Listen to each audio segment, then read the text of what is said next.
l'enfant né. So, first of all, why the hell would I be qualified to talk about managing fully remote teams? So I'm basically, I would start by a full disclaimer is that this is I'm a founder and CEO of Smart B&B, and this is the first company that I have. This is the first time that I have an experience being a manager. So I'm still learning a lot of things. So basically in peacetime, I'm the CEO of Smart B&B. So Smart B&B is a B2B SaaS, and that is helping Airbnbers to grow their short-term rental business. So that's not exactly a business that's doing very well these days. We see our customers basically having cancellation ratio of 90%. And you've all heard about Airbnbers that are basically being very negatively affected by the pandemic. We are quite lucky to not see a churn that is superior to the usual for now in terms of customer churn. But what's going to happen is obviously that revenue churn is going to be pretty monumental. So because we're in wartime, we just decided to launch yesterday a completely new company, Footshake, that you can check on footshake.com. It's basically coming from our experience of working remotely with a team of 15. And we all have great home offices with great setup that can allow us to be productive. Obviously, this is a forced work from home experiment. It's probably one of the most terrible of conditions. With school closures, with couples that are working from home, sometimes in small spaces. I would love to see in 9 months a peak of birth rates, but it would be really sad to see in 2 months a peak of divorce. And that's basically one of the things that we would like to fix in a way.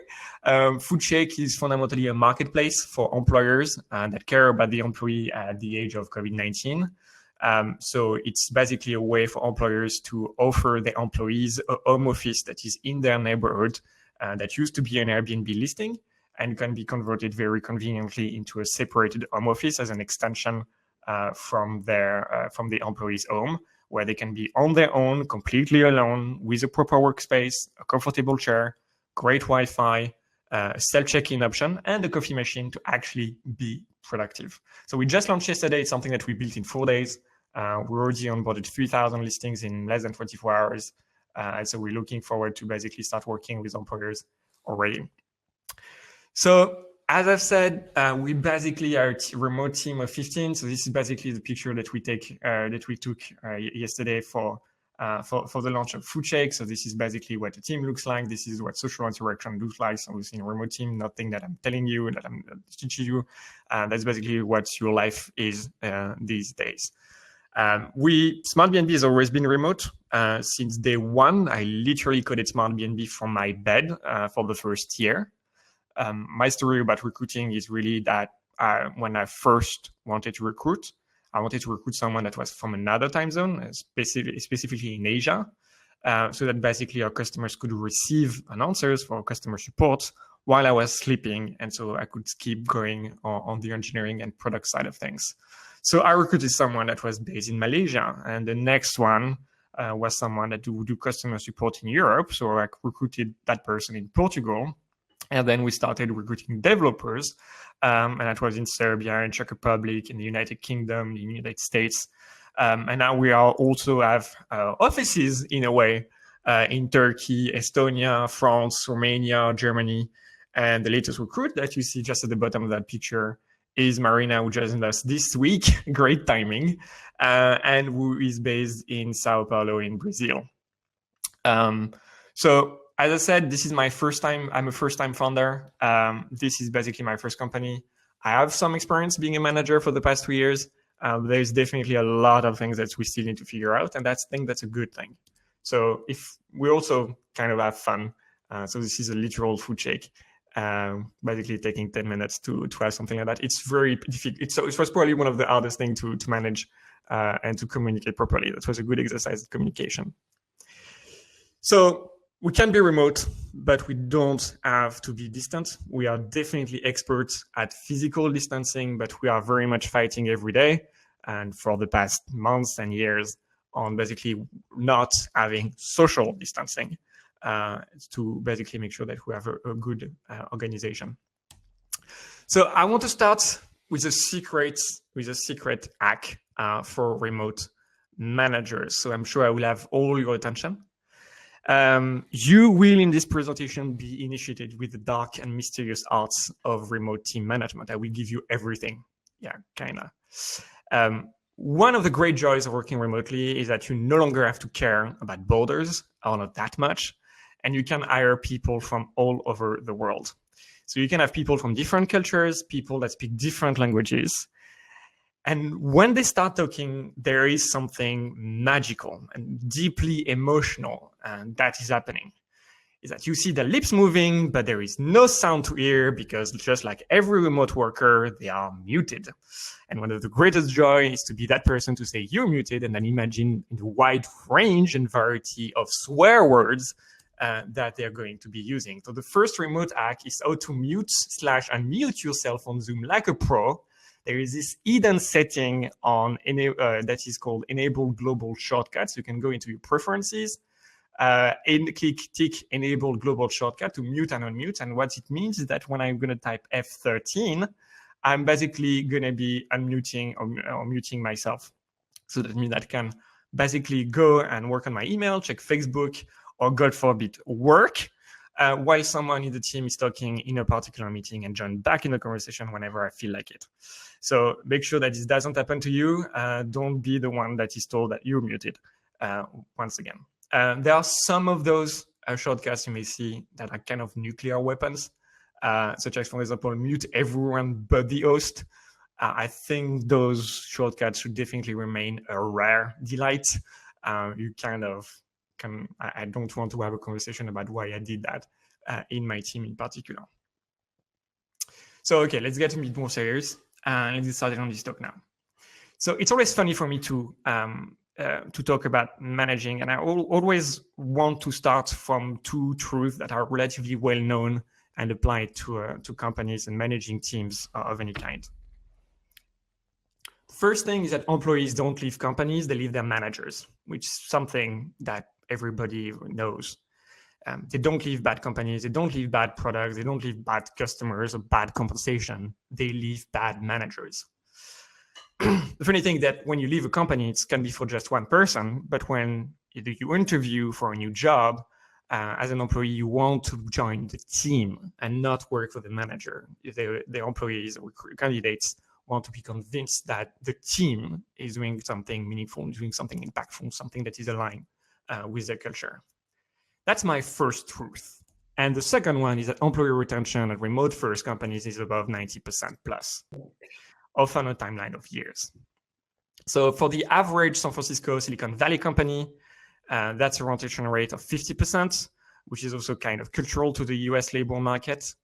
But for example, a company like Doist has a retention of 93%, being a remote first company. I think only 3 people left in 5 years.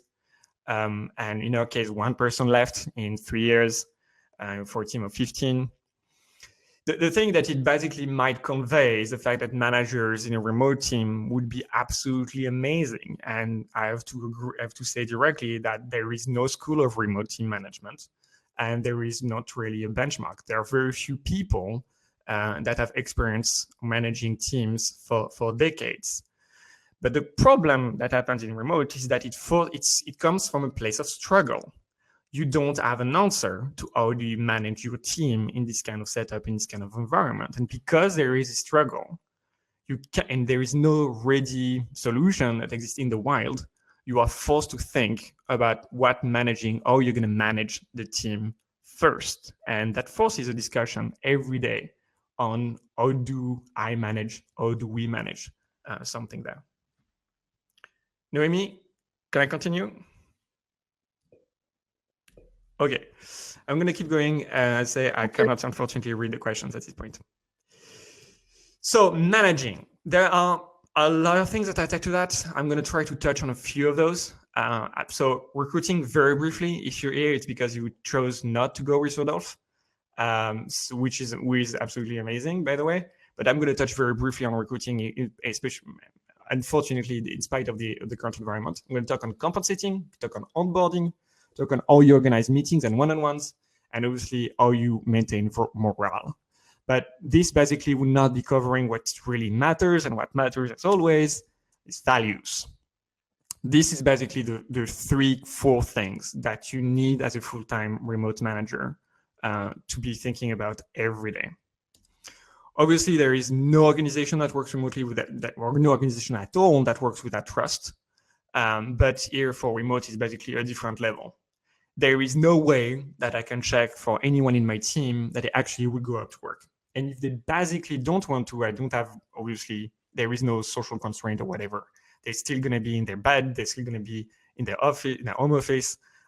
There is no way for me to guarantee that they're actually at work. So I have to basically let go of that and trust them, like really trust them. It has to be something that comes really from after the first row of interviews, and basically just making sure that you are working with someone that can communicate transparently and would be ready to escalate problems, display some vulnerability as well. I would like to say something as well in that, my God, it's so difficult to trust people in a remote setup. I would highlight the fact that for startups within headquarters, they generally tend to have a very funny workspace environment. You can have some with swimming pools, with PlayStation, with free cafeteria, with free food, and it's okay. And why would anyone work in this company when you have so many distractions that are basically available to you at just basically out there?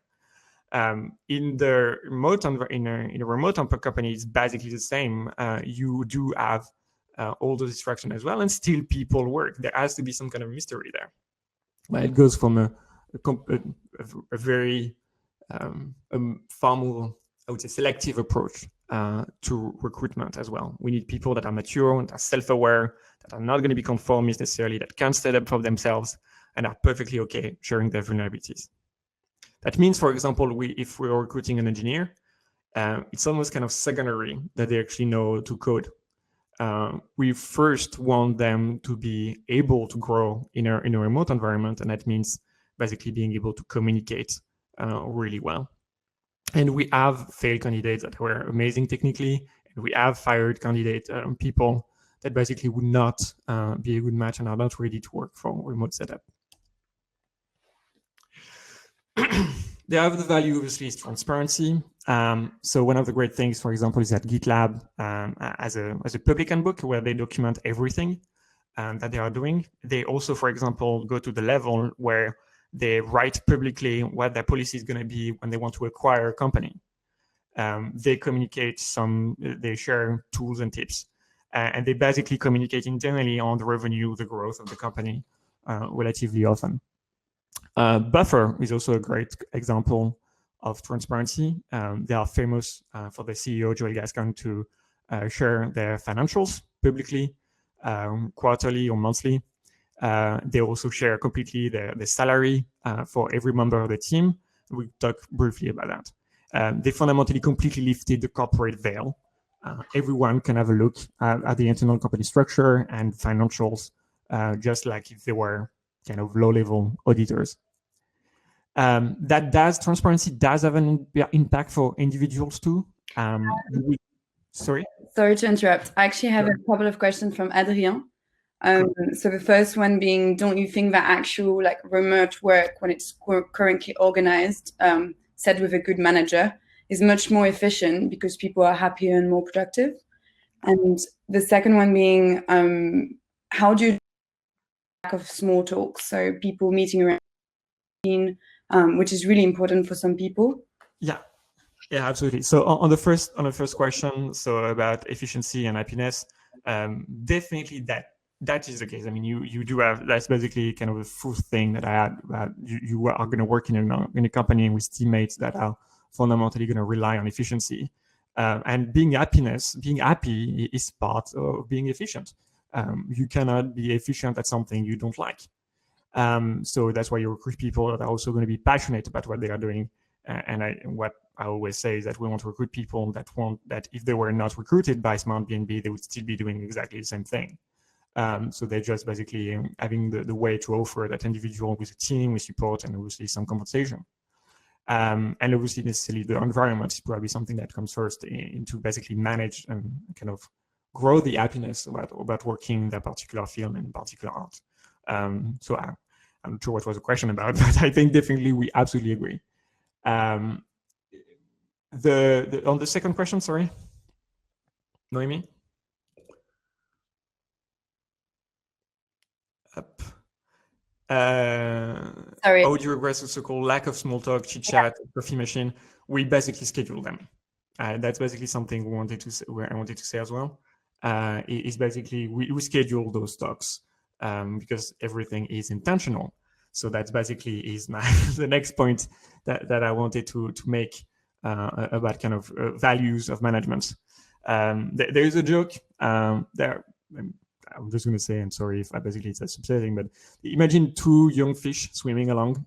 They happen to meet an older fish swimming the other way, who nods at them and says, "Morning, boys, how is the water?" And the two young fish swim on for a bit. And then eventually one of them looks over at the other and goes, "What the hell is water?" And this is kind of giving you the idea in terms of detail of what actual intentionality means, that you have to define a lot of things. You have to go through a lot of things to make sure that there is no quid pro quo or conflict. It's not about assuming people are stupid. It's assuming they don't know anything.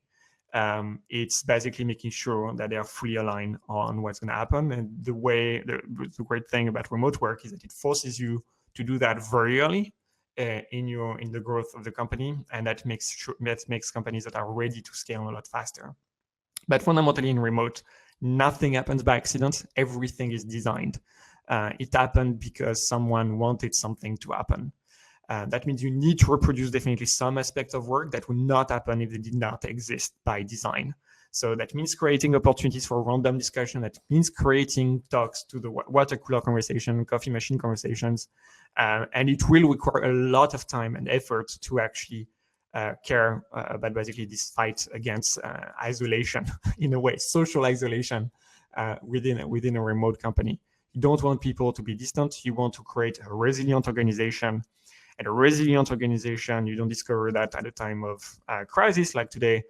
You start working on that 6 months ago, or a year ago, making sure that they know to communicate well under pressure, under stress, and that basically you can kind of that grid, that reading grid, to make sure that that everybody in the team can understand each other without basically blowing out everything.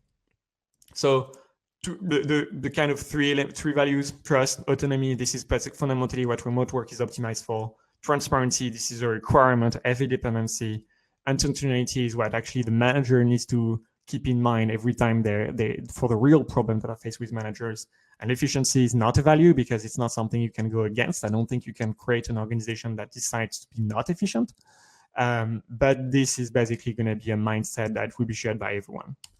So in the core set of managing, you have to think obviously about recruiting. I have to be honest, it's very, the main problem is that it's very hard to switch remote because so many things actually are dependent on recruiting. What I know is recruiting people that are perfectly operational with working remotely. I also know of the organization, I also know myself, we're able to onboard one person that did not have experience working remotely. And I think we do that very well. But what I cannot imagine, and I think is obviously the challenge of the day, and I don't think there is a particular playbook really for that, is how you can make the kind of the switch and the rethink of an entire organization that will switch to remote overnight without as much as it adds up. So I can give you what is the objective of a remote team. And I think one of the first lessons is obviously that you have to kind of unlearn the ways and processes that you basically have thought about, the way it's been working in an HQ startup, in an HQ office, to kind of embrace what is really remote work about, which is valuing trust, valuing autonomy, being far more transparent to basically create that kind of cohesion within the team. So I won't go on too much detail on that because nobody recruits today. But what I'm just going to touch on that very briefly, and I would love to give an entire presentation about recruiting. It's just unfortunately not very topical. Obviously, recruiting is so hard. That's something that basically everybody has said to me in the very beginning. One of the things that the family is doing really well is the people bootcamp. That's something that I've basically attended in the very early days because I didn't know how to recruit. And everybody was basically, all the CEOs, founders would basically say, "Oh, yeah, recruiting is so hard." Yeah, that's so hard. The problem is that I didn't really know what was so hard about recruiting, if I'm honest. It took me a year to actually ask, so why is recruiting so hard for you? Then I find why it's hard for them and why it's hard for me, and it's absolutely completely the opposite. Fundamentally, so this is fine. This is a presentation I could give basically a month ago, and it will be true now in the year of March 2020. It's completely bollocks.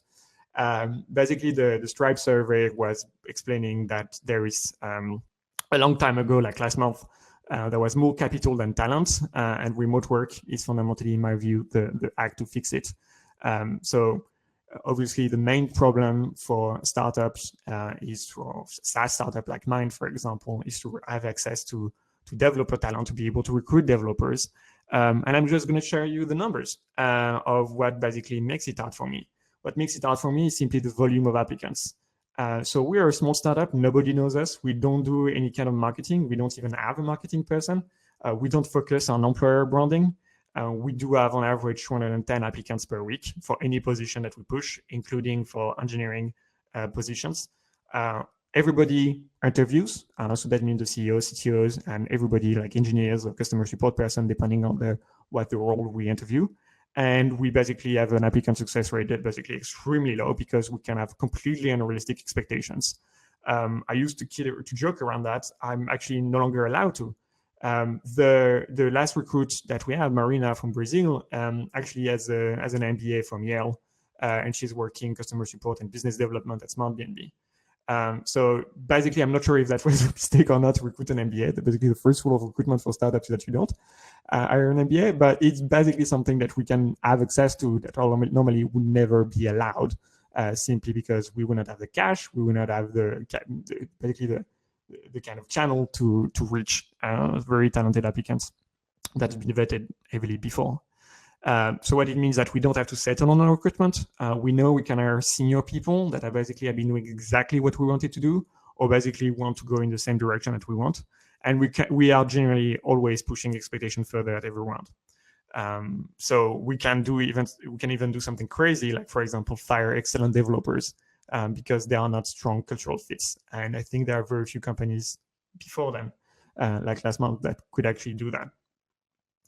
One of the things we do, for example, and it's basically something that will come up often for basically helping with recruiting, that we have an applicant handbook that is on Notion, that is also public.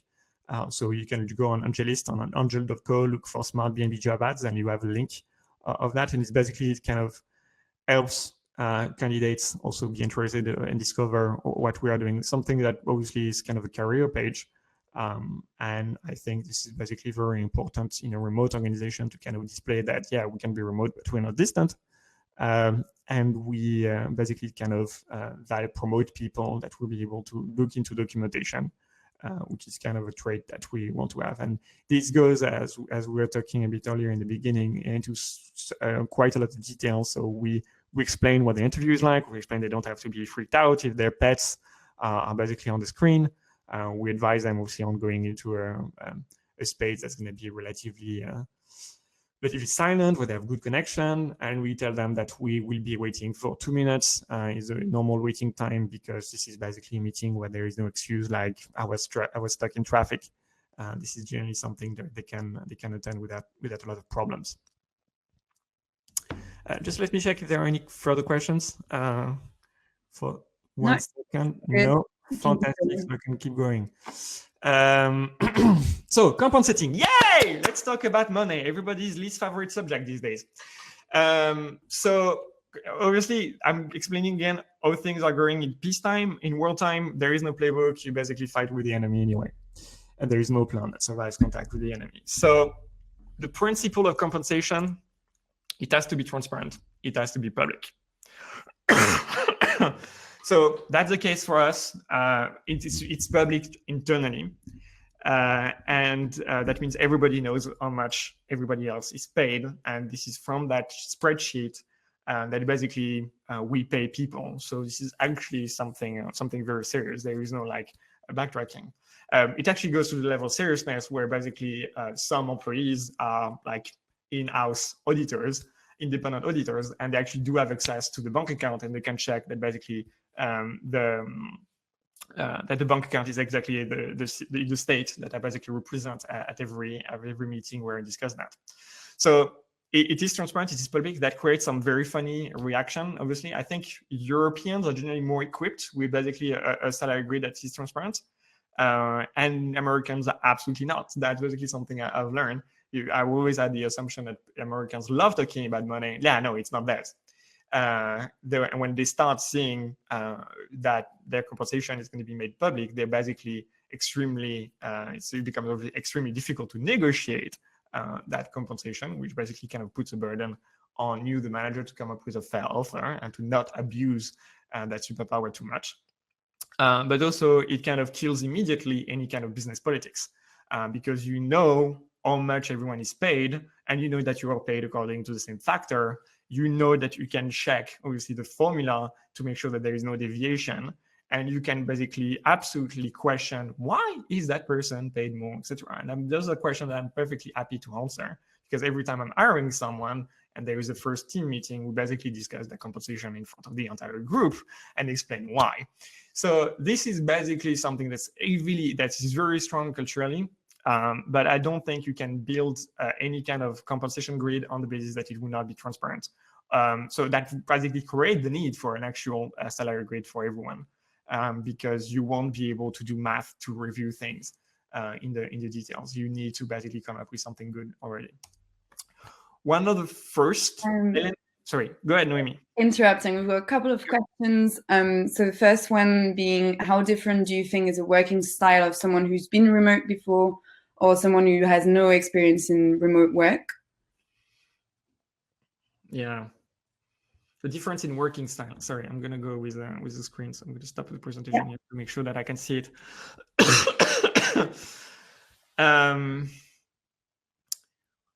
I think the problem is my experience is relatively limited with that. We tend to recruit people that have already a few years of experience working remotely. And that's basically for a reason. But we also I've recruited a few people that were relatively, in the 30s or something. So I think they had some good habits. They were relatively curious, but relatively still flexible about the impact of remote work. We have started recruiting also 40-somethings, for which basically it was far more exotic with their previous experience that they had accumulated. Not to say anything about 40-somethings. But basically, it didn't really stick with that. So maybe there's something about us not really accepting. Maybe there is something, about the fact that you grow used to basically being far more reactive in a corporate environment, where basically it's the opposite. In a remote setup, you need to be more proactive. You need to express that you have problems. You need to say that you are blocked, because otherwise nobody knows.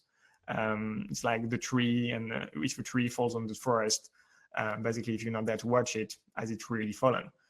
This is basically kind of the same idea. So there is that kind of cultural difference. You need to instill the fact that it's your duty as a manager, obviously, to discover the main problem. That's why we want to have also some kind of weekly one-on-ones that have fundamentally check-ins, making sure that you can talk about personal subject, go review the work of the last week, and check basically what they could do better, what they could not do better, without basically being a proper feedback review session.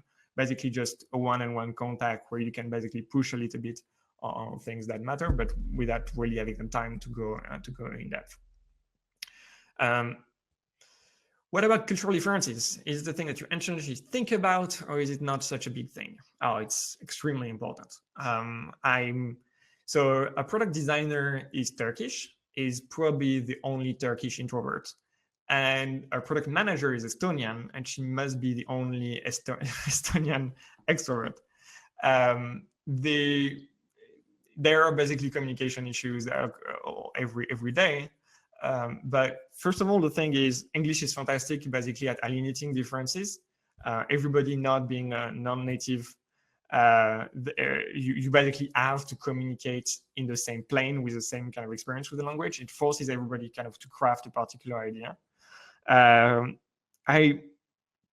would say the struggle that we have is basically that we have a lot of British people, and asking British people to convey vulnerability, take a risk, and basically state that there's a problem and that they're blocked. And unblock is basically an everyday challenge.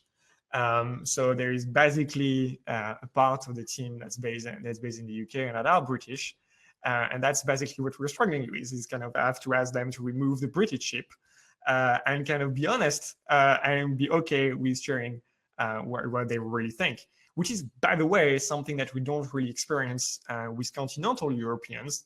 I think French, Spanish, Italians definitely have no problem explaining that they have a problem. One of the things, basically, you never want to ask an Italian person how they're doing, because basically here goes the first 30 minutes on the call.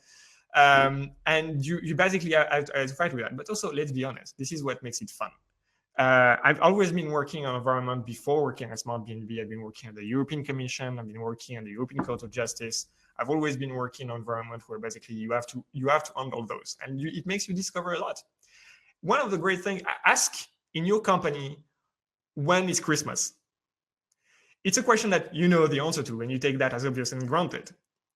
And I love December because it basically, I have to ask everybody in the team, so when is Christmas for you? And there is not one single same answer, because you have the Orthodox, you have so that don't, you have etc., you have Boxing Day, and all those kind of things that basically are very different. And you don't think about that. I think that just makes it funnier. It doesn't really result in an incident, on a product, on the company level. Something that needs to be handled, and that's why I wanted to have this kind of tutorials about how to write and how to read. How to write is really because you need to remove a lot of the cultural influences. So for example, you want to make yourself interesting, you want to make a joke. Well, good. But what makes the joke interesting is really the delivery of the joke. It's in a meeting that's the best setting for the joke. A joke written on paper, you have to craft it a different way to really make an impact. And it's fundamentally noise when you're working on something that is work related. And how to read, that's fundamentally going to be far more about empathy with the actual writer. Make sure that you basically can check if there are any particular conflicts, and kind of take the fact that it's good intentions first, read the document completely first before having an opinion. And I realize I should probably have this as my page for the background. So since we're on the question phase, how did you shape your corporate culture? What was the other stress you made when it came to corporate values? How do you adjust your corporate values as the fundamentals of a corporate culture, or read it out? Okay, so let's be clear. So I've talked a bit about the family people bootcamp that teaches you really about how to recruit, how to create a company culture. And I don't know if she attends, but basically one of the wake-up calls that I had was basically a call with Sandrine, who is basically the gatekeeper at the family and recruiter. I think she moved her position, so maybe we can clarify on that. But the thing is that, so she asked me, so how is the company culture at Smart B&B? And I've said, well, we don't have a culture. I mean, what? I'm not going to have people, playing pool or basically, kind of laying around playing PlayStation, like everything I did. No, for me, it's just basically you work, you go, and basically it's not a family. She selects founders now. She's really good at it. And basically, I want people to do their best work, and if basically they can work 4 hours a day, that's amazing. That's a great day. That means everything was successful, and then they can go and back to the next day, and probably with other great ideas and feeling like they should really own the product, own them. Listen, the first sentence was, "Wow, we don't have a company culture." Yeah, they're basically describing the company culture that we have, and fundamentally relies on a lot of things. To be honest, we're not exactly leaders in basically company culture. I think I would love to basically have some kind of 10 commandments like every startup is doing, with great sentences that are very inspiring. We never actually had the chance to do the time. We are always basically in a reaction mode when it comes about that. It's something that I regret, but the reality of the business is that so far we didn't exactly have some time to think about it. Surprise, we don't quite, still nonetheless. So I think the thing that makes it easy to craft a great culture on remote is that it has to be very intentional, and you will never cut it. You're going to have to do it. And there is already the foundation that exists. You cannot have a team size that care about company culture, which is basically around 15, which is a stage we have, without basically having already established some kind of idea about trust, about autonomy, you will never be able to think about corporate culture if you don't already have established some kind of a transparency. And you have to discover that if nothing happens, nothing will happen unless you really want to, including for all the social and remote stuff. So I think basically culture is a product. No product is ever finished. No product is set in stone. I think you need to keep on maintaining it and trade culture like you would do in a GitLab or GitHub repository. You need to make some changes, but they basically is a lot of approval and you need to basically push it forward. I'm not really, this is basically kind of the kind of strengths and force argument. I think it basically means about being accepted and saying that something needs to change. We had that change. We had a very important change, I think, in December. We decided to go written, because we are living historic times, and what really created all of that was the fact that people started to write, which created basically specialized employments, knowledge workers, the scribes that are actually writing the stuff. And this basically created a lot of institutions that we know of and are still living through today. Until then, we're basically relying a lot on Zoom or oral communication, and that doesn't scale really well. And that's basically what we had to put. That's why we're thinking a lot more into Notion, and we basically have meetings on Notion now because for really deep conversations that we need to have. So it's basically still struggle. I need to make sure that everybody is going to be writing something first in kind of a cold storage, like a Notion space. But I think this is the right move forward. And when everybody gets the chance to, that's something that gets a chance to contribute to that, then basically it's going to be great. But the challenge is basically taking the time and the effort to do so. And it's always going to be the case, and that's always how it should be. So Ryan has a statement, not a family. Yeah, the F word should stand for something else. Our staff really appreciate it. Yeah, I think that's absolutely the case. Thank you for the answer. I think like every company has these super values that are supposed to be so obvious. Yeah, if you want to go obvious, you can go obvious. But I think what we would like to have is really something that is perfect. So something that adapts to our industry, something that we can communicate to our users, something that we can communicate to ourselves, something that is communicated to the product. So that was obviously something, we was very ironic. That's why joke doesn't work in a written format. Thank you very much for proving the point, Adrien. So I don't know how you would like to proceed, actually, as a matter of fact, because obviously I want to be able to answer those questions, and I really love them. I do have basically just, I only have 35 slides. So obviously this is not exactly the direction in which it's going. So maybe if you would like, maybe someone should participate. And what we can do is basically ask for different questions, basically. So and jump in and make that maybe a little bit more lively. So whether that's about compensation, if you want to have questions about how to compensate in a remote setup, how to onboard people, and what are basically kind of the manager idea, how to work on day-to-day, how to work on meetings. There are basically a lot of things on meetings. And last thing, in care. So what are the things you would like to do? Adrien, Ryan, why don't you join in the meeting already? Because you've been asking a lot of questions. I'm sure you will have great insights as well. In the meantime, so Nicola, what are your 3 routines? How many meetings? As little as possible. Nobody decided to go remote because they want to have more Zoom meetings. Zoom is fantastic, it's simple, it's reliable, it's light, it's not exactly the best UI, but you know what, at the end of the day, nobody woke up to have 8 hours of meetings. As few as possible mean that we actually have 2 meetings that are scheduled. One is the team meeting that is basically for the operational part or the product part of the business, where we basically just make sure that everybody aligns on the step before and everybody aligns on the step after. It's basically what's called a stand-up, but we don't do that daily. We do that on a weekly basis. It's basically a way to basically kind of reinforce the culture of each kind of team and trying to discover, including what that culture is. So it's basically for the engineering. It's basically going to be how do you communicating on post-mortem. We're doing a retrospective on where did we fuck up and making sure that doesn't happen again, and what are the steps we can do next. For operations, it's basically how do we increase revenue. That's basically it, right? It's very difficult conversation these days. Then there is the second meeting, which is a company-wide meeting. So, which I think is really important. It's happening on Friday at 3 p.m. Central European time. It's called the FMM, which stands obviously for Friday morning meeting. That happens at 3 p.m.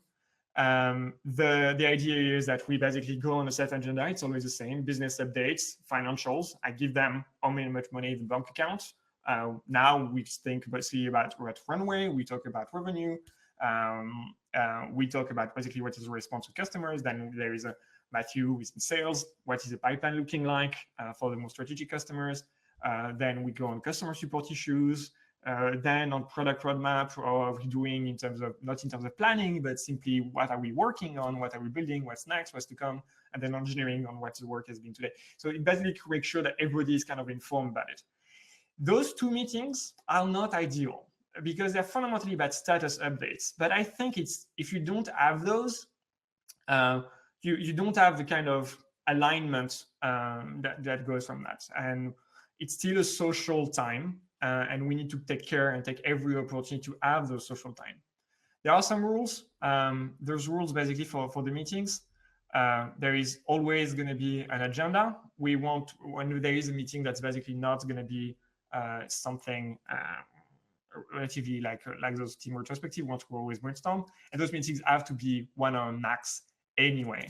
We have to embrace the social dimension. There is no interaction outside of those meetings. No interaction outside of meetings. There is no team interaction or schedule interaction outside of those meetings. So we have to take care of those. All of those meetings, except the company-wide, so the team meetings would start, with a bit of a chit chat, making sure that we share. We always start by sharing, what is a personal or professional positive since the last meeting, and that means since the last week. That puts everybody in a good mood. Unfortunately, I have to be honest, these days, the personal positive is I didn't have COVID-19 yet. So there is basically a margin of improvement here. And yeah, as I wanted to say, you don't go remote to have more Zoom calls. What are meetings really about? The one you really care about? This is basically to solve conflict. This is to brainstorm. This is to solve problems. This is to learn. When you, for example, you want to onboard a new engineer on a new project, you want to onboard someone about a particular thing, you want them to carry, you want the manager to carry context. Because they are supposed to basically have the kind of visibility and they need to communicate that very well to everybody that joined the team. It's about war room. Sorry, this is basically another part. War room, where there is really an incident, a very problem, and obviously about making decision, which is another way of actually going through conflict, which is basically the essence of a decision anyway. And yeah, our policy, which is relatively controversial, I don't know, but I see a lot of remote companies that go and do daily stand-ups. I'm virtually against that. I will have to be removed from the cap table before that happens. I think it's basically a waste of time.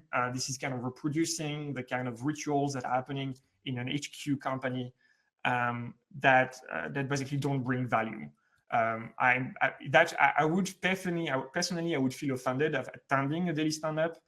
Because that means I have to care about, appearing relatively nice at a particular time on a call for a few minutes. I think this goes against the very premise of working remotely. You want to work with people that are passionate about their art, that are autonomous, and want to show that to the world. You don't want to care if basically at what time they're going to be more creative. For yourself, from your own experience, that you are probably going to be more creative and more innovative in a shower. And this is not going to be, really fantastic to have, it's kind of mandatory times for basically communicating ideas. I think this is basically interesting. So, okay, I think there were a few conversations. So Garance was asking about transparency. Do you personally have habits to communicate about company struggle for us? Absolutely. So, which very topical. So Trump, the next day, Trump banned European travel on a Thursday evening, on Thursday night. On Friday, during that company-wide meeting, we exactly had the plan. So this is going to be more difficult. Here are the different expectations. We know we have our NPS. Here is basically the customer that would stick. Here is what we're going to be working on. And here is basically kind of the milestones and plans for, to talk about compensation and to talk about how many people are going to be dismissed, which is obviously an honest concern that everybody can have. Currently, our team is still on 100% of the team members are on 100% of their compensation. We actually did hire a new person, and we did give 2 increases that were basically due. And I want to make sure that I wanted to convey to the team that basically it's going to happen and we're going to be flying fine. The reality is that it's actually better than we actually envisioned. So the thing is to not do that just when things are really wrong. You need to have a culture of transparency. And that means that when everyone has a struggle, they are feeling confident and comfortable to share that. So that means if you have a backend developer that cannot work with a front-end developer, you want one of those people to escalate, to basically have the manager stepping in and to intervene and understand what is the constitutional problem and take the steps as necessary. To, for example, just put the people on the same table. You want to have, there is always a struggle anyway. So in a way, so I just think you just need to communicate that transparently on all the projects that you have. Adrien, when it comes to compensation, are you talking to consideration skills only, or also the geographical area of the worker? So this is fantastic. Thank you very much. Yes, absolutely. There is actually a very big debate about whether you should take into account the location factor. And you have 2 schools of thoughts. You have Basecamp and you have GitLab. And obviously the truth is always in the middle. Basecamp pays everybody the Chicago rate. So they are based in, this is funny for location independent startup. Basecamp is a bit funny about that. They're based in Chicago. The team is in, the first founders are based in Chicago. They add an office. They still have an office, as I understand, but a good nucleus of the team was still based in Chicago, which is obviously a great advantage because you don't have the struggle of working over different time zones. And they decided, obviously, that everybody should be paid the Chicago rate because it was actually the location factor that was the most convenient for them. And they express, which I think is a fantastic objective, that they want to pay everybody the San Francisco rate, which we see kind of is the baseline for any tech company. GitLab, as a opposing school of thought, they want to pay everybody a competitive offer on their market. And it's basically about maximizing the value of capital. If they can afford an engineer at $1,000 instead of $2,000 or $5,000 or $10,000, that is basically just as good, they would do it. My view, our view, and I think a lot of the view is basically to kind of, it's more in line with what Buffer is doing, which is applying a coefficient. In that there are some places that are going to be very expensive, and you definitely need to take that into account. And for everybody else, you can pay them a little less, as long as you have a competitive offer. We do have a minimum, which is basically we never give. So we're basically basing a salary on Glassdoor on San Francisco for the 50th percentile. So this is a median salary in San Francisco for any particular role. And then we apply a discount based on the cost of life, based on the San Francisco rate. So it means that if you are living in San Francisco, you get 0 discount. You pay 100% of the San Francisco rate. If you are based in London, that's probably going to be something more like 90, 80%. But for most of the cities in Europe, it's going to be actually below 40%. 40% is the minimum. We don't negotiate below that. So that means if we are someone in India, they will still be paid at 40%. If we are someone in Turkey, for example, the coefficient factor will be more like 15% of the San Francisco rate. The problem that I have is that I cannot imagine someone working in a team with transparency of compensation and seeing that the company values them so much less just because they're based there. So it's definitely something important to keep in mind. Yeah, answer in 2 minutes. On the end, you see that this is not exactly what I'm about. So Youssef, is remote team culture all about content, like who we are, onboarding, email guidelines? Can we do more about it? Incentives maybe, or can we celebrate milestones remotely? Okay, I'm gonna go with the last one, if I may. How can we celebrate milestones remotely? Actually, I got an office hour with Scott, the guy who talked just before on that, because we had a problem with burnout, and it's basically because we didn't celebrate. And this fundamentally comes also from my own personality. I'm always facing the next problem, and I don't take the time to celebrate and reward the team appropriately. I will say that's not something that we do still really well. We did a launch yesterday, so I have to be honest, I'm very much looking forward to this week's company meeting, because we're going to be talking about it. Fundamentally, we're going to be celebrating together. The team has done an amazing job of shipping a completely new product in 4 days. I think, so one of the things that Scott was saying is basically you have to obviously understand your team and what they really like. So Scott, being, I think, really into wine tasting, always recommend that if you have someone in the team that likes wine, you can offer them a gift, basically, of having an experience locally. It should never be something physical, like an object. It should really be a time spent. And then they report on that time spent with the team when they've done an amazing job. And I think if you have a culture or basically celebrating achievement like that, this is definitely a good tool. And I think most businesses should be doing that way. I have to be honest as well. The main struggle of remote work and the main responsibility of a manager is not to fight for more productivity. It's actually the opposite. It's to fight against burnout. When nobody's watching and they are passionate about their art and they are autonomous, people have a tendency to work more than they should. If you are working with a team of people, you want to be able to run a marathon. And that means making sure that everybody as a resource is managed sustainably, something we don't do really well as a species. But this is fundamentally what it is about. The main responsibility of the manager is to make sure, hey, why are you working at 10 p.m.? Yeah, it's just one thing. No, you have to stop. GitLab CEO Sid was saying that when there is someone that is basically working really late to ship something, last minute, it's impossible, it's forbidden to celebrate that.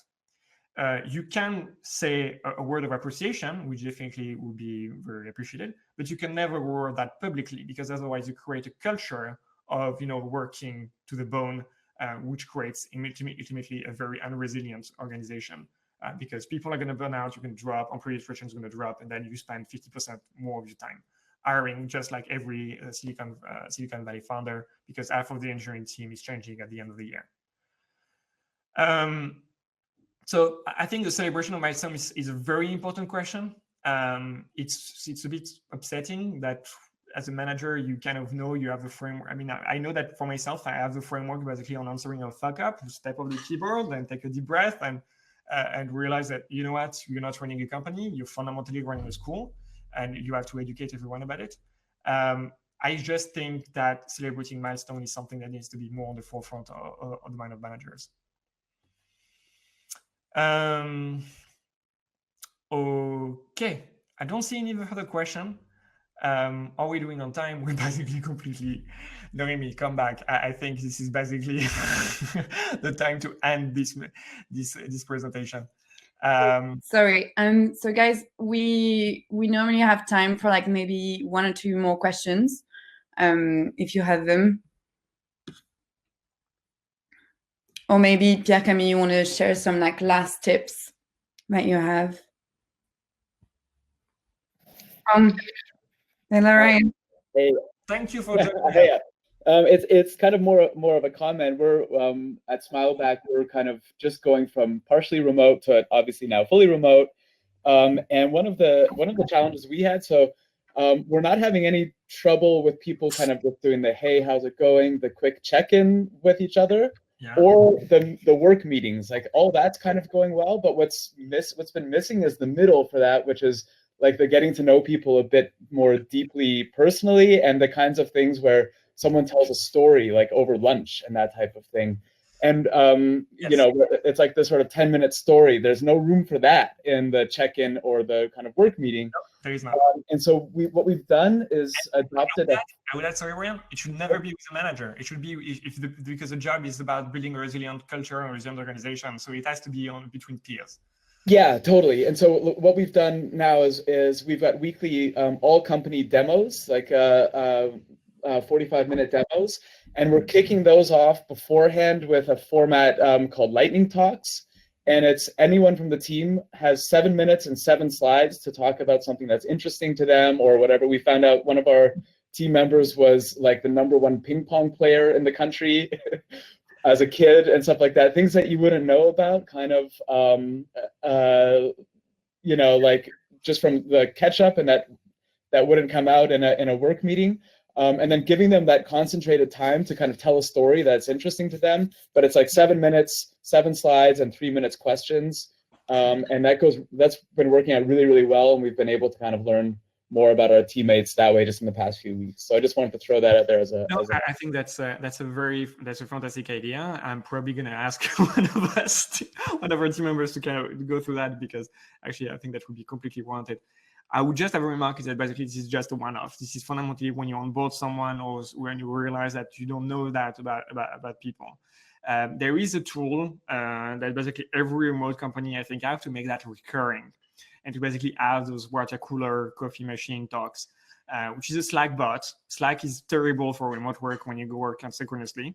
But this is the donut bot that would just going to pair groups of people together to schedule to have a meeting together. And obviously here, the point of the meeting is to not have an agenda, to not brainstorm, just basically to check on how everybody is doing.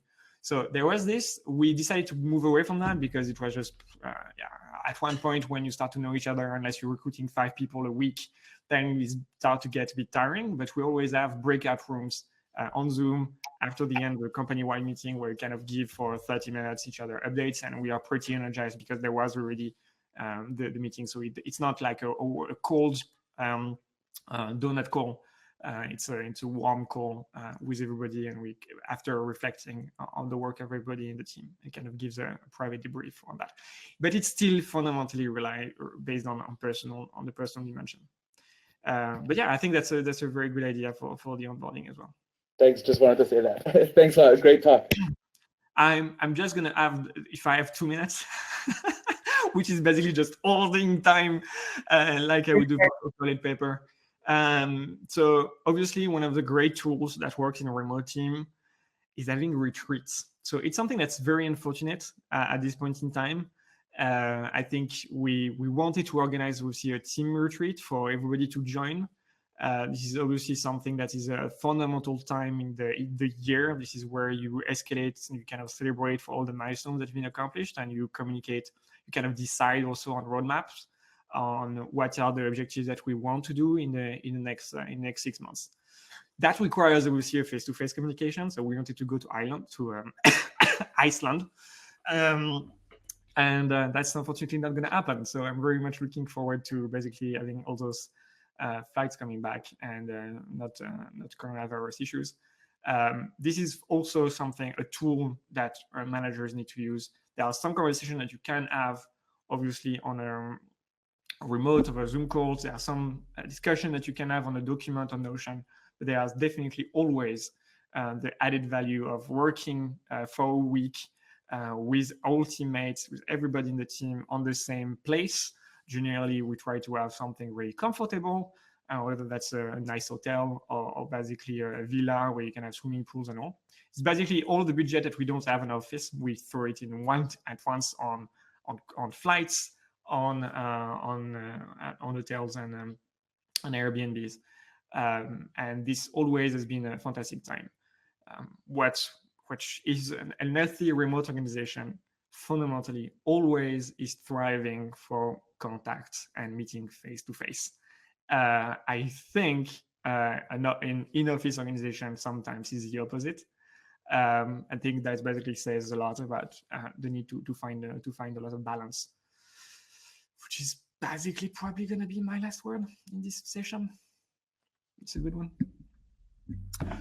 Okay, I want to thank everybody for joining. Thank you to everyone that asked a question. Thank you to Ryan for popping in the call. I think we can basically now head up to another session. Yeah. So if you're okay with that, actually, Pierre-Camille, we could maybe share your slides with the people that are attending. It's been quite absolutely. There will be a lot more to learn from the slides. Amazing. So I'll send you all the slides. Now you can head up to networking. You have a little time to get to know each other. And yeah, I really wanted to thank you, Pierre-Camille, because it's been really educative. Very welcome, Naomi. It was a pleasure to talk with every one of you. If you need to contact me, I love to coach on remote companies or companies exploring going remote. pc@smartbnb.io. Something that I would share in the chat simply. Yeah. I'm basically doing office hours with companies from the family, basically twice a week. Thank you very much. Have a fantastic day.